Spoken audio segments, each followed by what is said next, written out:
আরে সালা, আজকে তো ইন্টারভিউ দিতে আসলাম, কি যে প্রশ্ন করবে কিছুই তো মাথায় ঢুকছে না।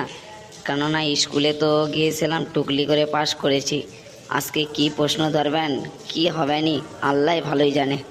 দেখি, আর একজনা তো গিয়েছে ইন্টারভিউ দিতে, সে যদি বার হয় দেখি, ও যদি কোনো কিছু বলে, যদি ওকে যা ধরেছে সে যদি বলে, তাহলে আমার উত্তর দিতে খুবই সহজ হবে এখনই। দেখি বন্ধুটা বার হয়েছে কি। আরে দোস্ত, কি হয়েছে বলতো তাড়াতাড়ি। আরে ওরকম রেগে যাচ্ছিস কেন? তুই যে ইন্টারভিউ দিতে গিয়েছিলি, তোর ইন্টারভিউতে কি কি প্রশ্ন ধরেছিল একটু বল না আমাকে। কেন তুই যদি বলিস তাহলে আমার খুব ভালো হয়। আরে তুই চিন্তা করছিস কেন, সবাইকে একই প্রশ্নই ধরছে। আরে ও তো আমি তো ঘাপাইয়া মুখস্থ করে বলে দেবো। এবার তুই বল যে কি প্রশ্ন ধরেছিল। আচ্ছা বন্ধু, তুই গরু রচনাটি মুখস্থ ঠটস্থ করে রাখ, এইটাই ধরবে। আরে বন্ধু, তুই তো আমার মক্কম বাঁচা বাঁচালি। তাহলে গরু রচনা, এ তো আমার পানি আর জলের মতো করে দেব। গরু রচনা আমার কোনো একদম বাঁধেই না, আমি পুরো জলের মতো বলে দেই। আচ্ছা বন্ধু, তুই তাহলে থাক, আমি এখন যাই। আমি তাহলে গরু রচনাটি মুখস্থ করলাই। গরু ঘাস খায়, গরু পানি খায়, গরু গোবর দেয়, সেই গোবরে আমরা শুকিয়ে আমরা উনুনে রান্না করি। আর গরুর 4টে পা আছে, 2টি কান আছে, একটি নাক আছে, একটি লম্বা লেজ আছে। এ গরু রচনা খুবই সহজে হয়ে যাবে। এই এই জায়গায় রাকিব কে আছো? হ্যাঁ, আমি আছি। স্যার তোমাকে ভেতরে যেতে বলছে। স্যার আমাকে ডাকছেন? আমি তোমাকে ডাকবো কেন? তুমি আমাকে ডেকেছো তাই আমি এসেছি।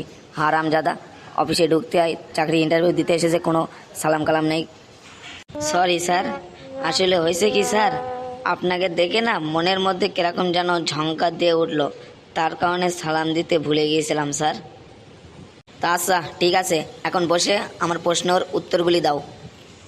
জি স্যার, আপনি যা প্রশ্ন ধরবেন আমি ঝেড়ে কেটে উত্তর দেব। আজকে বই পুরো গিলে খেয়ে ফেলেছি। আরে বাবা, তুই এত বড় স্টুডেন্ট? তা তা ভালো। তা তোর নাম কী রে? স্যার এটা তো খুব সহজ প্রশ্ন, তা কোন নামটি বলবো স্যার? মানে স্যার, বাবা মা গার্লফ্রেন্ড সবাই তো এক এক নামে ডাকে, তা কোন নামটা শুনতে চান? তা আচ্ছা, তোর বাবা যে নামটি প্রথম রেখেছে সেই নামটি বল। স্যার বাবার দেওয়া নামটি হলো ন্যাংটা কুদ্দুস। কি? এটা আবার কেমন নাম? ন্যাংটা কুদ্দুস কি কারোর আবার একটা নাম হলো নাকি? স্যার তার মানে হলো কি, ছোটোবেলায় আমি ছোট ছোট ছেলেদেরকে আমি প্যান্ট খুলে নিতাম, আর বাবার নাম হলো কুদ্দুস, তাই সেই কারণে লোকে আমাকে ন্যাংটা কুদ্দুস বলে ডাকে। তা আচ্ছা, বুঝতে পারলাম। তো এবার বল তোর মা কি নাম রাখছে? স্যার আমার মা আমাকে প্রেম কুমার বলে ডাকে। প্রেম কুমার কে?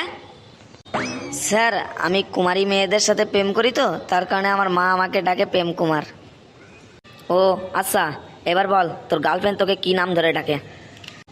হে হে স্যার, এটা বলতে আমার না খুব শরম লাগছে। এমনি তুই শরম না করে তাড়াতাড়ি বলে বল দ্রুত, এমনি তোর কথা শুনে আমার মাথাটা ঘুরছে। স্যার আমার গার্লফ্রেন্ড না আমাকে ঝান্টু পাখি বলে ডাকে। তা স্যার আমি এর মানে আমি কিছুই জানি না।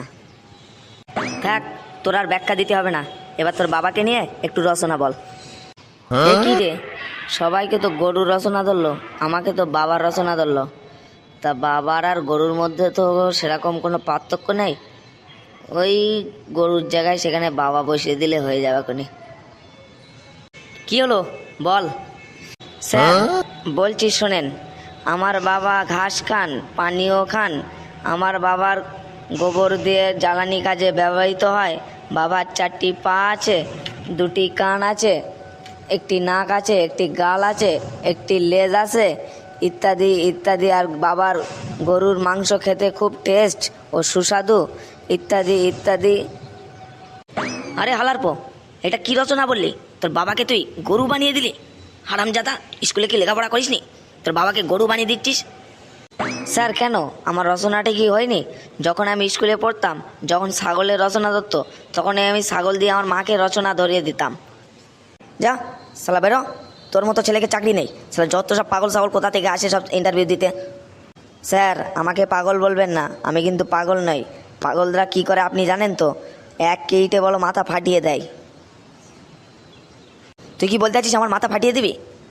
স্যার আপনি আমাকে পাগল বললে আমি আপনাকে মাথা ফাটিয়ে দেবো। তুই আমার মাথা ফাটাবি কি? তার আগে আমি পালাচ্ছি।